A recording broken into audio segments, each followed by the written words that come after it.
It reminded me that justice is not solely delivered through winning cases, but also in cultivating empathy and learning from one another. The journey had galvanized many residents to reconsider their views on inclusivity, transforming initial divisions into dialogues about respect for individual differences. As a result, our neighborhood emerged stronger, moving toward a collective understanding that embraces all members of the community. That I resolved to leverage my experiences, both as a parent, navigating the challenges of raising a child with a disability, and as an attorney, to advocate for systemic changes within our HOA and beyond. Continuing to educate others about disability rights is imperative.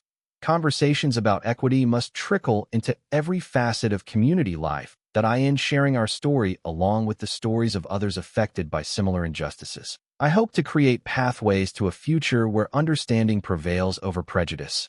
Each small victory serves as a reminder that we are capable of change, not just in courtrooms, but in hearts and minds too. This commitment to advocacy is both an honor and responsibility, one I will carry forward fiercely in Lily's name and in the spirit of all those who strive for dignity and respect in their lives. Nestled in a quiet suburb, the community governed by the Homeowners Association, HOA, had an air of tranquility, punctuated by the well-manicured lawns and neatly painted houses that lined the streets. Each home, while unique in its architectural style, adhered to strict regulations set forth by the HOA to maintain a cohesive aesthetic. The rules dictated everything from fence heights to the color of front doors, creating an environment that many residents found comforting. However, beneath this polished exterior lay a complex web of social dynamics that often stirred tension among neighbors. In this particular neighborhood, residents were a mixed bag: young families, retirees, and professionals, all coexisting with varying degrees of interaction. Some individuals thrived on community involvement, attending monthly HOA meetings and volunteering for neighborhood events. Others preferred a more solitary existence, choosing to keep their distance from the decision-making processes and political undertones that often characterized such organizations. This division played a pivotal role in shaping relationships within the community. Then there was Karen, a self-appointed enforcer of HOA rules. She patrolled the streets with a keen eye for any perceived infractions. Residents whispered about her penchant for confrontation, her fiery temper often igniting disputes over trivial matters. Many felt a sense of dread when Karen was around, fearing that even minor deviations from the norm would provoke her ire. In stark contrast stood my family. My daughter, who navigated life with a wheelchair due to her disability, and me, a disability rights attorney deeply committed to advocating for individuals facing challenges similar to those my daughter encountered. Our home was a sanctuary where acceptance and understanding reigned supreme, but even here, we weren't immune to the tensions that simmered just beneath the surface. Little did Karen know that her next outburst would not only shatter my daughter's charger, but also trigger a series of events that would upend our lives and challenge the very foundations of our community. The stage was set for a confrontation that none could have anticipated, one that would highlight the importance of empathy and understanding in the face of anger and ignorance. As the sun rose over the neighborhood, casting a warm glow on the houses, I sat on our porch watching my daughter, Lily, navigate her morning routine. 10 years old, Lily was fiercely independent despite her physical challenges. Her bright smile and boundless spirit inspired everyone around her. Everything about her exuded joy, from the colorful stickers adorning her wheelchair to the way she animatedly recounted tales from her favorite books. However, beneath that cheerful facade lay the daily struggles of living with a disability, a reality I constantly fought for as a disability rights attorney. Despite our numerous uplifted moments together, I often felt the weight of my role as both a father and an advocate. On some days, it merged seamlessly. On others, it became a delicate balancing act.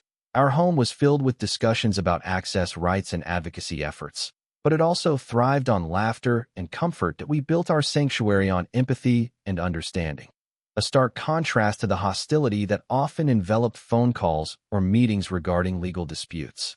Then there was Karen, the embodiment of community power gone awry. She held the title of HOA enforcer with an iron fist. I had seen her in action before.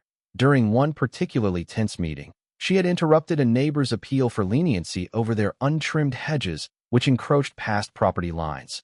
A trivial matter blown out of proportion under her watchful eye. The first time I encountered Karen after moving in was during a neighborhood barbecue. Lily glided by in her wheelchair, excitedly chatting with other children about school projects. I overheard Karen making disparaging remarks about keeping everything in order.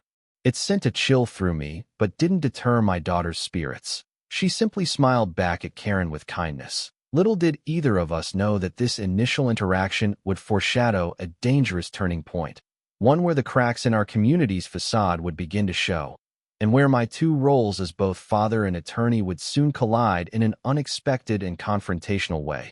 The day of the incident began like any other, with Lily excitedly preparing for a playdate with her friends. She wheeled herself into the living room. Her energy was infectious, bubbling over as she chattered about their plans. I was in the kitchen, making snacks while keeping an eye on her. Everything seemed to be going smoothly until I heard raised voices from outside. Curiosity piqued. I stepped onto the porch to find Karen standing at the edge of our driveway, her face flushed with anger. As I approached, I could hear her berating one of our neighbors for parking too close to the curb. A minor issue that hardly warranted such explosive outrage. My heart sank as I recognized the pattern of confrontation escalating beyond reason. Suddenly, Karen's gaze turned toward Lily's wheelchair charger that was plugged into an outlet near our front porch. In that moment, something snapped within her. Without warning, she marched over and yanked the charging cable out from the wall with such force that it flew across the yard like a projectile. The charger landed on the ground with a sickening thud before she stomped down on it repeatedly, shards scattering in all directions. Lily's joyful laughter froze as disbelief washed over her face. Tears welled up in her eyes as she tried to comprehend what had just happened. My heart raced with a mix of shock and fury. Here was this woman attacking not only a piece of equipment, but also my daughter's sense of independence. Other neighbors who had ventured outside to witness the commotion gasped in horror. Whispers spread like wildfire. Did she really just do that? A few rushed forward to intervene, but they were equally stunned by Karen's unchecked aggression. "Karen, what are you doing?" I shouted, stepping between her and my daughter, my protective instincts kicking in.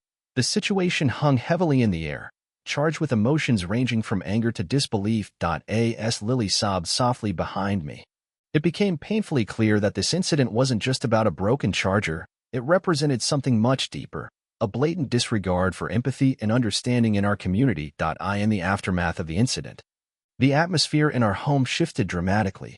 Lily, who had been so full of excitement just moments before, now sat quietly in her room, a stark contrast to her usual vibrant self. The tears that had streamed down her cheeks during the confrontation were merely the beginning of a deeper emotional turmoil. I could hear her soft sobs through the closed door, each sound slicing through my heart with an aching reminder of what had just transpired. The practical implications of Karen's actions hit us almost immediately. With her wheelchair charger destroyed, Lily faced a harsh reality: limited mobility and dependency on others for assistance. The very tool that granted her independence was now rendered useless, and I could see the frustration building within her. Simple tasks that she had managed effortlessly, moving from one room to another or joining friends outside, became daunting challenges that required my help. Lily's disappointment was palpable as she tried to remain engaged with her friends during their play date. While they laughed and played outside, she sat with a forced smile, trying to mask her feelings of helplessness. I watched as she attempted to join in on their games, but without her wheelchair fully operational. It was painfully clear that she felt sidelined and isolated. As other children zoomed past her, I could see the flicker of envy in her eyes, a stark reminder that all she wanted was to participate like everyone else. As days passed without a functioning charger, the emotional weight gradually transformed into anger and resentment. Lily began questioning why someone would act so cruelly toward her. It was heartbreaking to hear my little girl grapple with feelings of worthlessness stemming from Karen's irrational rage. Each time she expressed these thoughts, my resolve to seek justice grew stronger. It became clear that this incident wasn't just about physical damage. It fundamentally challenged Lily's sense of self and independence. The emotional scars were deepening alongside the practical struggles we faced daily, forcing us both into an unexpected battle that would require not only resilience but also an unwavering commitment to advocacy for Lily and for all those affected by similar injustices in our community. In the days following the incident, It became clear that Karen's actions were rooted in a complex mixture of misconceptions and personal issues that shaped her worldview. As I reflected on her behavior, I began to realize that her aggression was not merely an isolated outburst. It stemmed from deeper insecurities and prejudices that affected how she interacted with others in our community. To Karen, order and conformity were paramount. She had positioned herself as the self-appointed guardian of HOA regulations, believing that strict adherence to rules was essential for maintaining the neighborhood's integrity. However, this rigid perspective blinded her to the nuances of individual circumstances. Her reaction to Lily's wheelchair charger was a chaotic response to what she perceived as disorder, a symbol of defiance against her authority. In her mind, if one person could bend the rules, then others might follow suit, leading to an unraveling of the tightly wound fabric she thought held our community together. Karen also harbored biases against those who didn't fit into her narrow definition of normal.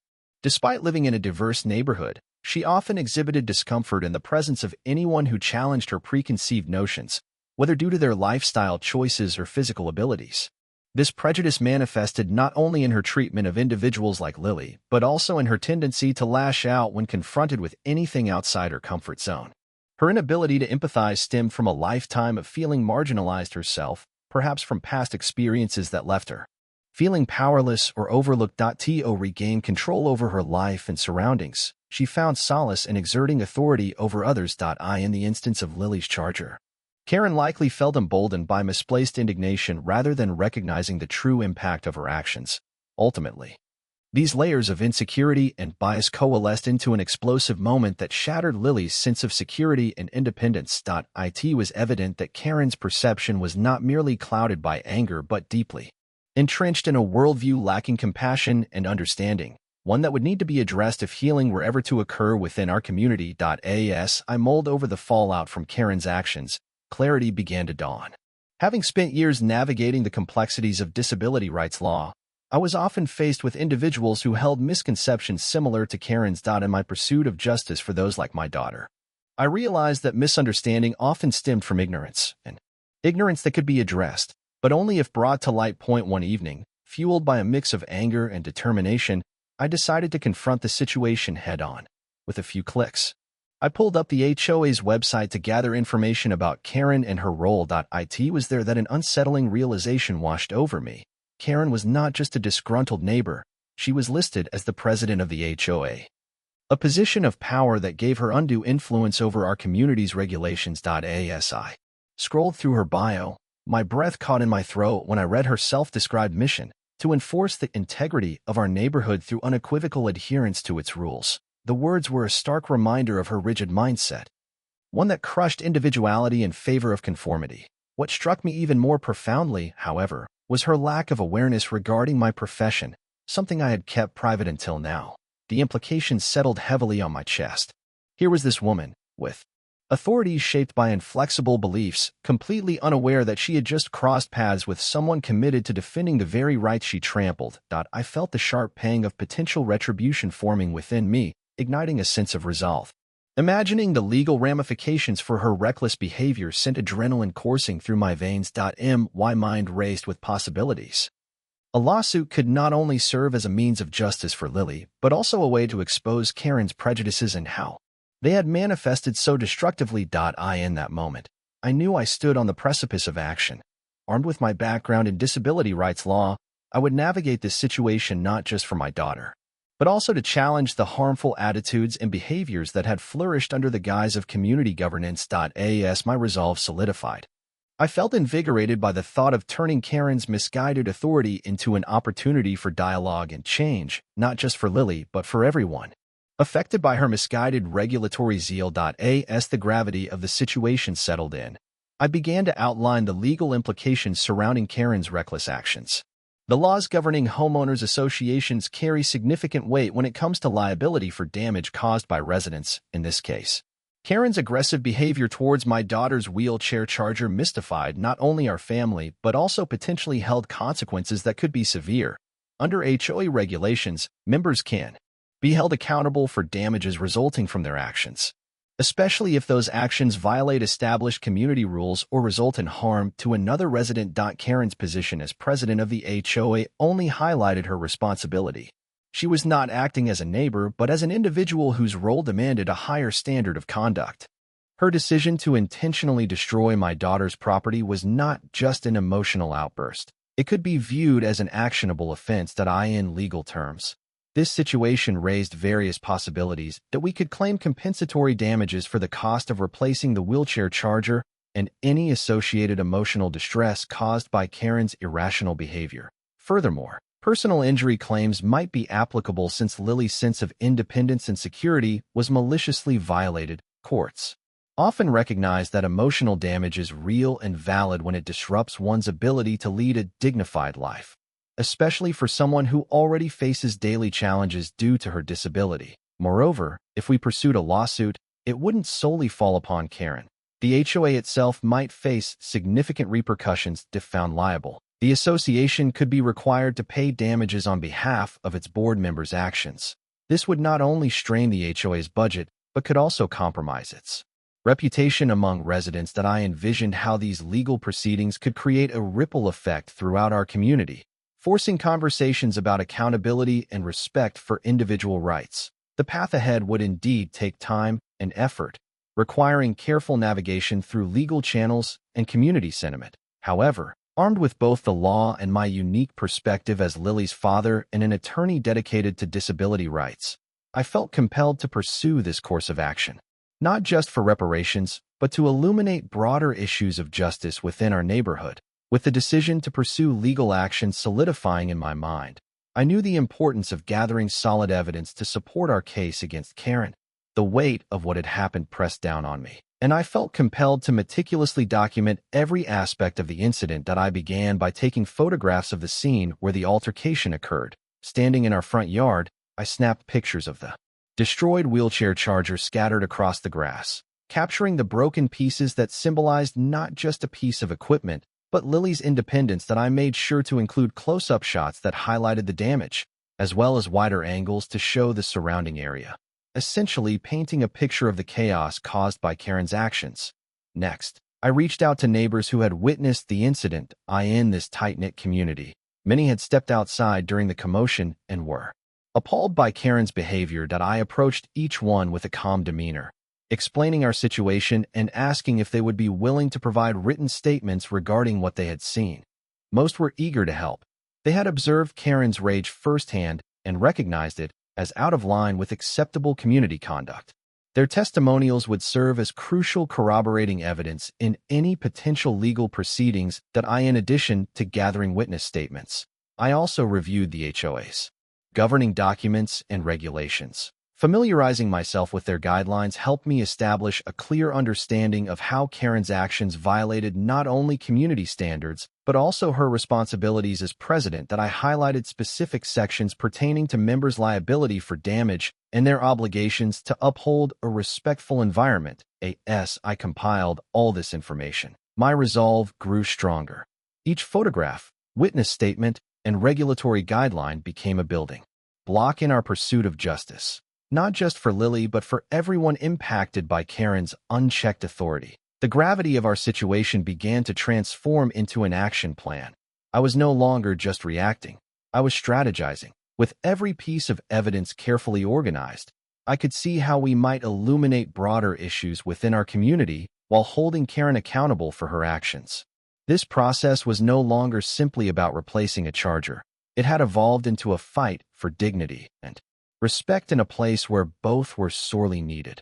Feeling the weight of the situation and the responsibility that came with it, I reached out to several legal colleagues and disability rights advocates to seek their insights and support in preparing for the potential litigation against Karen and the HOA. I knew that gathering diverse perspectives would strengthen our case and provide additional strategies for navigating this complex scenario. One evening, I met with Sarah, a fellow attorney who specializes in civil rights and disability law. Over coffee in her office, I shared the details of what had transpired, particularly the emotional toll it had taken on Lily. Sarah listened intently, her brow furrowed in concern as I recounted the incident. She emphasized that documenting Lily's emotional distress would be crucial, not only for establishing the damages we could claim, but also for highlighting the broader issue of how disability rights are often overlooked in community settings. Your experience as a disability rights attorney puts you in a unique position, she pointed out. But don't underestimate the power of personal testimony, that if you can demonstrate how this has impacted Lily's daily life, it will resonate more deeply with any judge or jury. Her words ignited a renewed determination within me to gather as much evidence as possible, not just legal documents, but personal narratives that showcased the real human impact of Karen's actions. That I also consulted with David, a seasoned advocate known for his work with community organizations focused on disability awareness. He provided valuable insight into how similar cases have been handled and shared strategies for addressing potential pushback from the HOA. Community pressure can be intense, he warned. You may need to rally support from other residents who value inclusivity and empathy. Turning this into a community issue could shift perceptions significantly.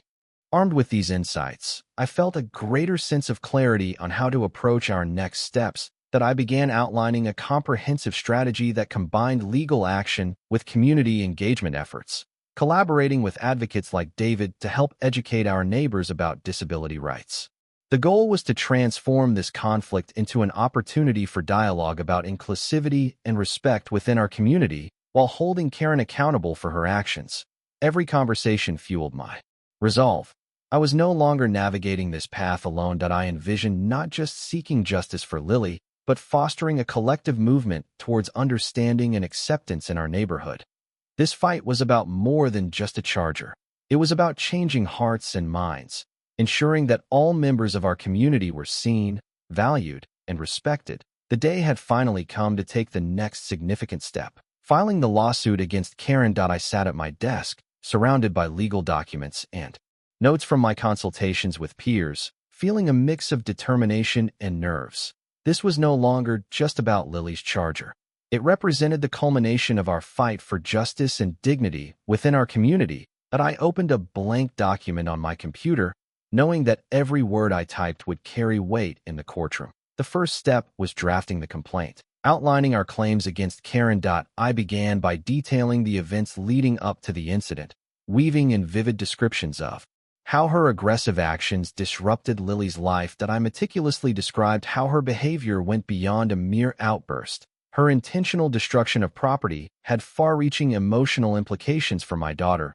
In crafting the narrative, I also emphasized Karen's role as president of the HOA, making it clear that her actions not only violated common decency, but also breached her responsibilities as a leader within our community. That I laid out our claims for compensatory damages, focusing on both property damages and emotional distress. The latter would be crucial.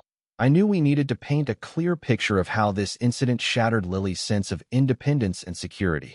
After completing the initial draft, I reviewed relevant state laws regarding personal injury and emotional distress claims.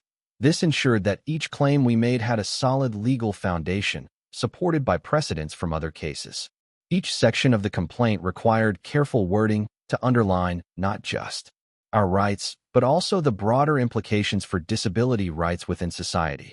Once satisfied with our complaint, it was time to prepare for potential responses from Karen and the HOA. I strategized possible counterarguments they might present and began drafting responses to counter those claims effectively. Finally, with everything in place, I filed the complaint with the local court clerk's office. I handed over the documents. A sense of empowerment surged through me. We had taken action, not just for Lily, but for all individuals who may face similar injustices in silence. With the lawsuit officially underway, I realized this journey would likely ignite conversations in our community about respect and accountability, transforming what began as a devastating incident into an opportunity for change. It felt like we were igniting a spark that could illuminate deeper issues surrounding disability rights, ultimately forging a path toward healing and understanding within our neighborhood. As news of the incident and subsequent lawsuits spread through the neighborhood, the community began to polarize into distinct factions. On one side were those who sympathized with Karen, viewing her actions as a response to an increasingly chaotic environment where rules seemed to be disregarded. They argued that as president of the HOA, she bore the burden of maintaining order and that her emotional outburst, while regrettable, was a manifestation of frustration built up from ongoing conflicts with other residents. These supporters expressed their opinions in hushed tones at coffee shops and during casual gatherings, often framing Karen as a victim rather than a perpetrator. Everyone makes mistakes, some would say, attempting to downplay the severity of her actions while appealing for understanding towards her position. They believed that pursuing legal action against Karen could destabilize their community and escalate tensions even further. Conversely, there emerged a strong wave of support for the narrator and Lily. Many residents who had witnessed Karen's aggressive behavior stood firmly by their side, recognizing the emotional toll it had taken on a young girl simply trying to navigate life with a disability. Some neighbors reached out directly after hearing about the lawsuit, offering statements that would help illustrate the broader implications of Karen's actions not just on Lily, but on the community's values as a whole. Discussions at community meetings transformed. Rather than merely focusing on property disputes or HOA regulations, residents began to confront deeper issues related to empathy and inclusivity. Those supporting the narrator initiated dialogues about disability rights and urged others to reflect on how judgments can lead to harmful consequences. As more residents came forward in support of Lily's cause, it became evident that this incident had ignited something much larger than a personal conflict. It sparked conversations about accountability and respect, a chance for people to examine their values and how they interacted with one another, particularly concerning vulnerable members of the community. Amidst this growing support and heightened discussions, I felt both encouraged and empowered. The lawsuit was no longer just my battle. It had become a catalyst for change within our neighborhood. That I realized that as we faced Karen together, we were also fostering a collective movement towards understanding. And perhaps, just perhaps, we could emerge from this situation not only victorious, but united in purpose. As the trial date approached, I found myself navigating a delicate balance between my professional responsibilities and the deeply personal emotions tied to the case.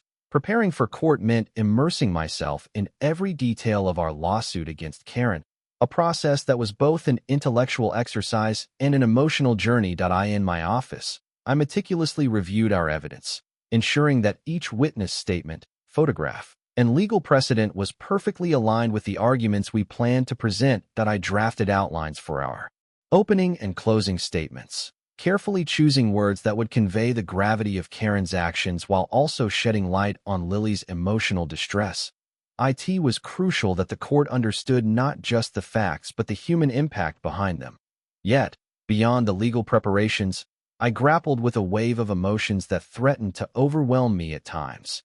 Each time I thought about Lily, her joyful spirit dimmed, her confidence shaken. It reignited a fierce determination in me. I pictured her sitting in her wheelchair, the very tool of her independence now marred by someone else's rage. The anguish she faced on a daily basis because of this incident fueled my resolve to fight not just for justice, but for her dignity and sense of self. To maintain my composure, I leaned into my experience as a disability rights attorney. I reminded myself that my role was not only to advocate for Lily, but also to challenge the systemic issues that allowed such ignorance and aggression to fester in our community. Each day brought new opportunities to reinforce my arguments against Karen, but it also served as an unsettling reminder of my dual role as both a father and an advocate. I made it a priority to engage with colleagues who had offered support throughout this process, attending strategy meetings where we discussed potential courtroom scenarios and how best to respond to Karen's likely defenses. Their insights were invaluable. They helped me frame our approach in a way that remained focused on both legal standards and the human narratives at play. Finally, standing in front of the mirror on the morning of the trial, I took a deep breath. I knew I had to project professionalism and confidence in court. After all, I was not just representing myself or my daughter. I was also standing for those who felt voiceless in similar situations. As I walked into that courtroom, I felt empowered by the knowledge that this case could lead to lasting change, not just for Lily, but for our entire community. It was time to turn our pain into purpose and advocate for a future where understanding and compassion triumphed over ignorance and fear. The courtroom buzzed with tension as the trial commenced, and I took a moment to collect my thoughts before the proceedings began. Lily sat beside me, her small hand clutching mine, a reminder of what was truly at stake. The judge entered, and the atmosphere shifted, signaling that our fight for justice was about to unfold. The first witness called was Mrs. Thompson, a neighbor who had witnessed Karen's outburst. Her testimony was impactful. She described in vivid detail how Karen had stormed into our yard, her face flushed with anger as she destroyed Lily's wheelchair charger. It was like watching a different person, she recalled, shaking her head in disbelief. Her account resonated with many in the courtroom and drew sympathetic glances toward Lily. Next came James, another resident who had stepped outside during the commotion. He shared how he had tried to intervene when he saw Karen's rage escalate, but felt powerless against her authority as HOA president. "I thought she would calm down," he said, his voice tinged with regret. But it just kept getting worse. His honesty helped paint a portrait of Karen as someone whose actions were not merely impulsive but indicative of an underlying issue within our community. AS witnesses testified. I prepared for my moment on the stand. When it was finally my turn to speak, I focused on articulating not just the facts but also the emotional ramifications of that day for Lily and our family. That I described how my daughter had been left feeling vulnerable and isolated after such a public display of aggression. An experience no child should ever have to endure. When Karen took the stand in her defense, her demeanor shifted noticeably from that of an HOA enforcer to someone caught off guard by her own actions. She attempted to justify her behavior by citing ongoing frustrations within the community and claimed she felt compelled to maintain order among unruly neighbors. "I didn't mean for it to escalate like that," she said defensively. The prosecutor pressed harder, asking whether Karen believed her actions might have consequences beyond just property damage. It was clear that while Karen viewed herself as a guardian of community standards, she failed to acknowledge the impact of her actions on a vulnerable child. As arguments unfolded and emotions ran high in the courtroom, I could sense a shift in sentiment toward our cause. People began to connect with Lily's story on a deeper level. This trial was no longer just about legal claims. It had become a powerful narrative about accountability and compassion that resonated beyond these walls and into our broader community. With each testimony shared and every argument made, we were not only fighting for justice, but also championing change, paving the way for understanding in an environment that so desperately needed it. After days of emotional testimony and compelling arguments, the moment of truth arrived. The jury's verdict. The courtroom buzzed with anticipation. I could feel my heart racing and my palms growing sweaty. This verdict would not only determine the outcome of our case, but also shape the future for both Karen and our community. When the judge finally called for order, a hush fell over the room. The jury foreman stood up, his expression serious as he began to read their decision. "In the matter of Lily versus Karen," he stated, pausing for effect that felt endless, "we find in favor of the plaintiff, awarding compensatory damages for property destruction and emotional distress." A wave of relief surged through me while I noticed Lily's eyes widen in disbelief before a smile broke through her concern. We had achieved a significant victory. The implications of the verdict rippled throughout the courtroom as murmurs of surprise and support echoed off the walls. However, Karen's reaction told another story. It was a moment of shock, her face flushing a deep crimson. Instead of showing remorse or regret, she clenched her jaw tightly and glared at me across the room. While she might have been preparing for a defense rooted in chaos and misunderstanding, this verdict served as a stark acknowledgement that her actions were unacceptable. She would need to reckon with those consequences, both personally and professionally. As news of the verdict spread outside the courtroom, residents began to react more vocally. Many supporters of our cause expressed joy and relief that accountability had prevailed, while others who sympathized with Karen felt unease. This division highlighted deeper tensions within our community regarding empathy and individual rights. For the HOA itself, this decision could mean significant repercussions, financially, reputationally, and operationally. With potential damages looming over them due to Karen's actions as president, it served as an urgent wake-up call for change. The board would need to reevaluate their approach toward inclusivity and community welfare or risk further discord among residents. In that moment, standing before my daughter who was slowly regaining her spirit, I understood that our fight had resonated beyond this single event. The victory brought forth a larger conversation about accountability and compassion, a foundation upon which we could build a better community, one where understanding transcended fear and ignorance. Through our struggle, we had ignited a movement towards healing and unity in what could have easily remained a fractured neighborhood. As I reflected on the verdict, I realized that justice in this context extended far beyond the courtroom. The jury's decision to hold Karen accountable for her actions was not merely about compensatory damages. It symbolized a crucial recognition of Lily's worth and dignity as an individual. In essence, we had fought not just for financial restitution but for the affirmation of rights that many residents might take for granted. This case had illuminated the hidden biases within our community, biases that often render individuals with disabilities invisible or powerless. By standing up to Karen, we had sparked a necessary dialogue about these issues, compelling neighbors to confront their own perceptions of empathy and fairness. The outcome served as a reminder that accountability is essential within community governance, especially when it comes to those who hold power, such as Karen in her role as HOA president. The implications of this verdict reached further than our immediate conflict. It became a rallying point for disability rights advocacy within our community. Others began to recognize that similar injustices could be addressed by fostering a culture of understanding and compassion rather than fear and judgment. We had opened doors for conversations about inclusivity that were long overdue, providing insight into how systemic problems could lead to personal tragedies. For Karen, the consequences would be profound.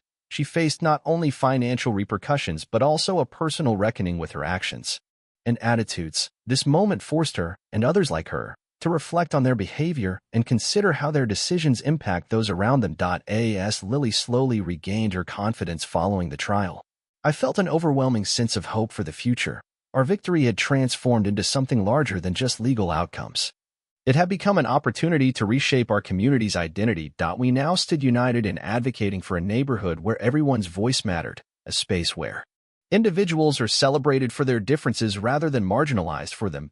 In witnessing this transformation firsthand, I was reminded of why advocacy matters so deeply.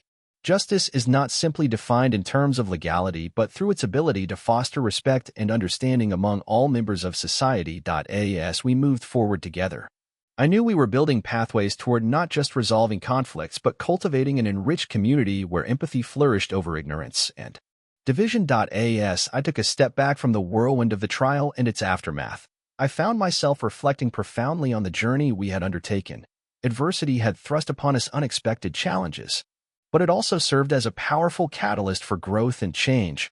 For both Lily and me, this entire experience reinforced my commitment to advocating for disability rights beyond just this case. It illuminated the often overlooked struggles faced by individuals like her. Witnessing Lily's resilience throughout this process made my heart swell with pride. In the face of humiliation and emotional turmoil, she had demonstrated incredible strength. This trial was not merely about reclaiming what she lost. It was about affirming her right to exist without fear of aggression or judgment. Knowing that our fight led to a verdict in her favor was rewarding, but there was so much more at stake, a chance for societal change. Through our advocacy, I felt empowered to continue pushing against the barriers faced by those with disabilities within community governance structures. This conflict with Karen revealed how deeply ingrained biases can perpetuate ignorance and even harm, calling for conversations that spark awareness and foster deeper understanding among neighbors.